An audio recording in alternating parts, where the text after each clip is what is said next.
3 p.m. here in Cairo, a time for the news bulletin. My name is Amal Mukhtar. I have all the pleasure to be accompanied with my dear colleague Shireen Aidel. Hello, Shireen. Hello, Amal. Good afternoon, dear viewers. And we start with a look at the major headlines. President Fattah al-Sisi attends Coptic Orthodox Christmas Mass led by Pope Tawadros II at the Nativity Cathedral.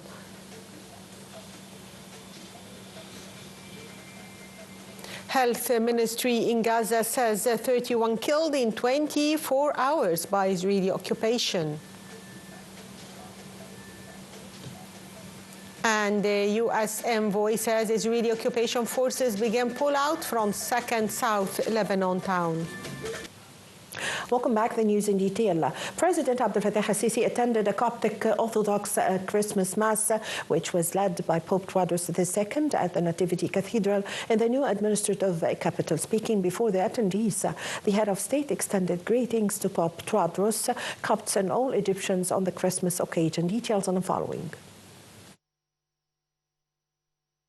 President Abdel Fattah al-Sisi on Monday highlighted that the prime reason for protecting the homeland was the love, understanding, and awareness that the people share, which is increasing each and every day. President al-Sisi made the remarks as he delivered a brief speech at a Coptic Orthodox Christmas Mass held at the Nativity Cathedral in the new administrative capital. The President extended greetings to Pope of Alexandria and Patriarch of St. Mark's Cathedral, Pope Tawadros II, on the occasion, amid special hymns as cathedral bells rang to celebrate the occasion.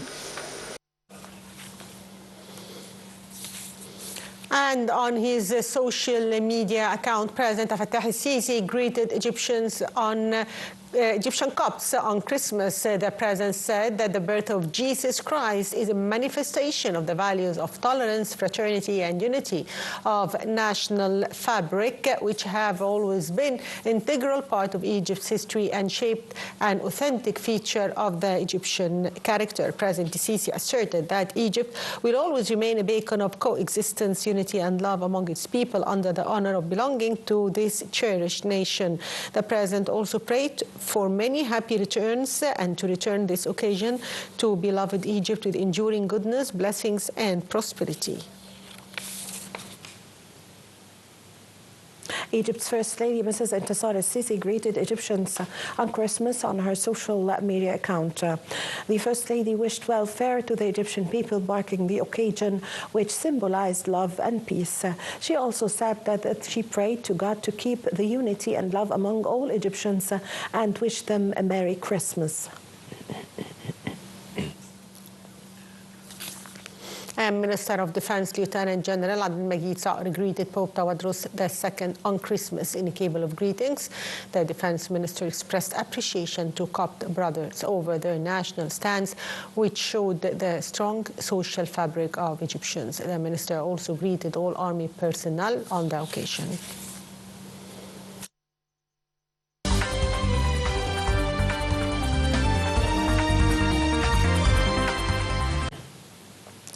Jordan and Syria have agreed to form a joint security committee to secure the border, combat arms and drug smuggling, and work to prevent the resurgence of Daesh terrorist group.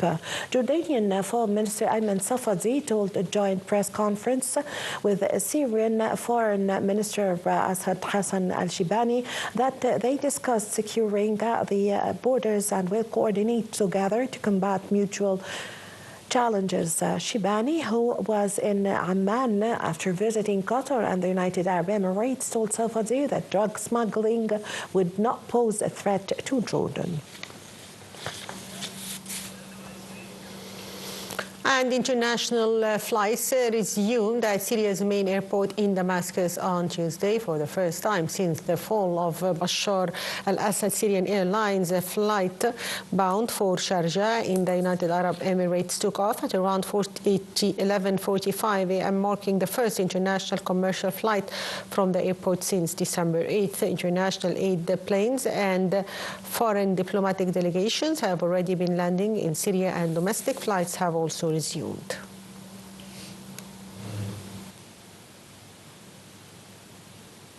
A plane carrying humanitarian aid to Damascus arrived from Qatar, carrying 23 tons of food supplies and medical needs.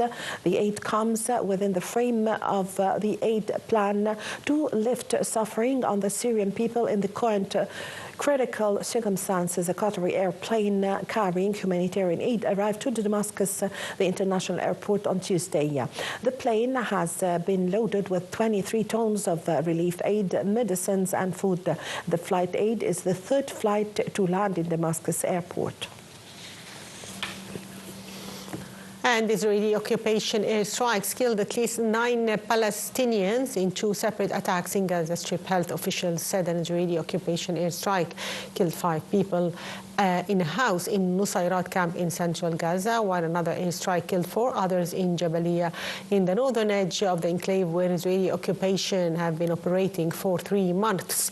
The health ministry in Gaza also said that 31 people were killed in the Palestinian territory in the past 24 hours. The ministry also said in a statement that at least 109,000 people had been wounded in the war between Israeli occupation and Hamas since October 7th, 2023. In another incident, an Israeli occupation strike in Beirut, a Palestinian refugee camp located in the central Gaza Strip, killed at least 3 people, including 2 women.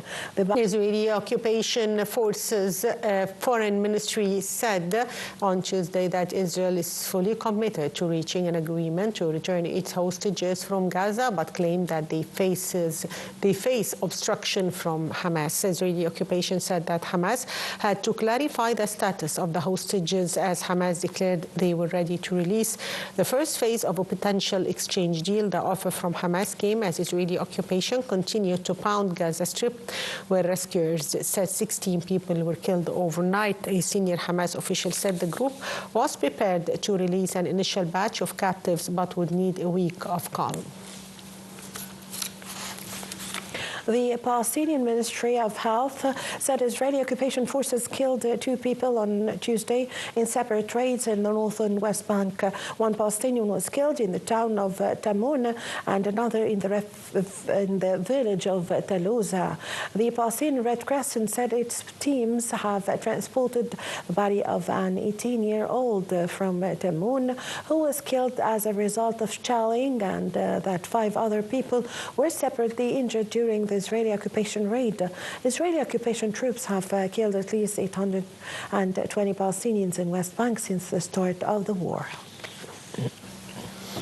And visiting U.S. envoy Amos Hochstein said Israeli occupation forces began withdrawing from South Lebanon border town more than halfway into fragile ceasefire between Hezbollah and Israelis. It is the second such pullout since November 27th ceasefire. It came after United Nations peacekeepers and Lebanon's prime minister late last month called on the Israeli occupation army to speed up its withdrawal from Lebanon's south. And after meeting with Parliamentary Speaker Nabi Berri, Hochstein said that these withdrawals will continue until all Israeli occupation forces are out of Lebanon completely, and as Lebanese army continues to deploy into the south and all the way to the Blue Line under the terms of the ceasefire, which Hochstein helped broker. The Lebanese army is to deploy alongside United Nations peacekeepers in the south as Israeli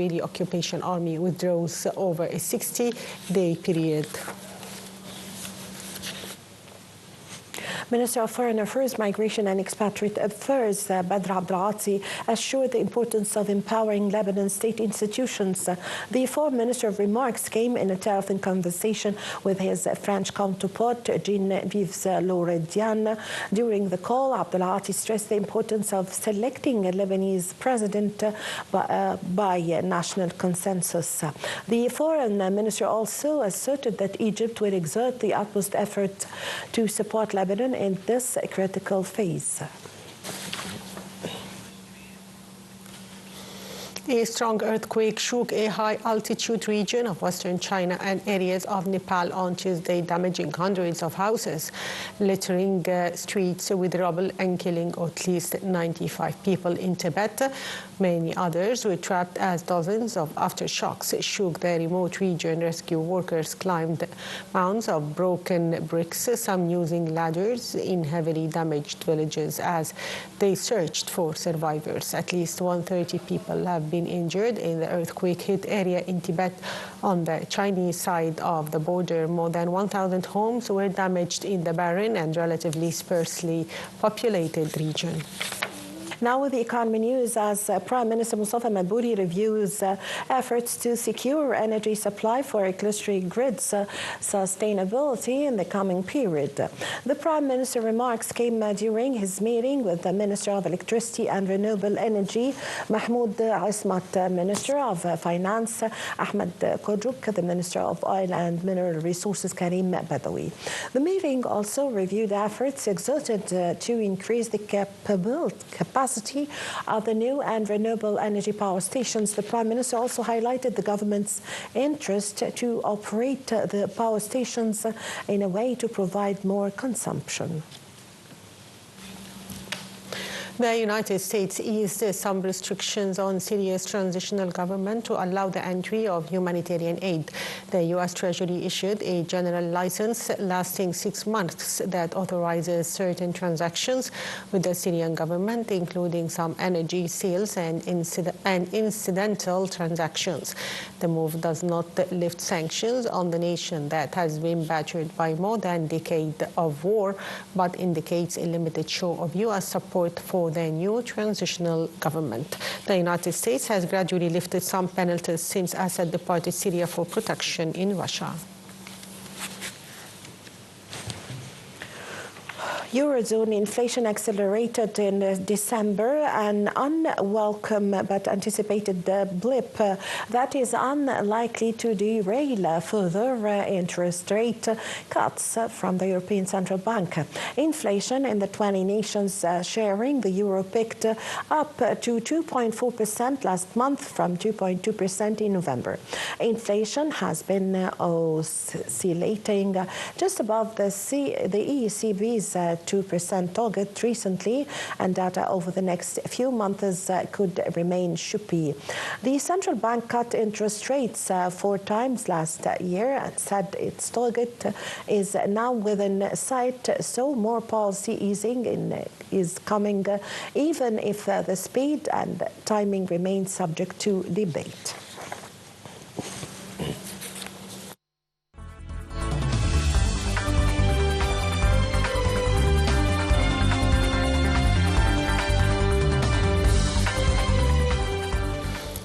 And the Egyptian Premier League resumed on Tuesday with a postponed match from the 5th round between Al-Ahli and Smoha at 5 p.m. Cairo local time. The Reds is seeking to win the match. Well, with this, my dear viewers, we come to the end of the news bulletin. My name is Amal Mukhtar. I had all the pleasure to be joined with my dear colleague, Shireen Adel. Thank you, Yes, Shireen. Amal, thank you. And dear viewers, thank you for being with us.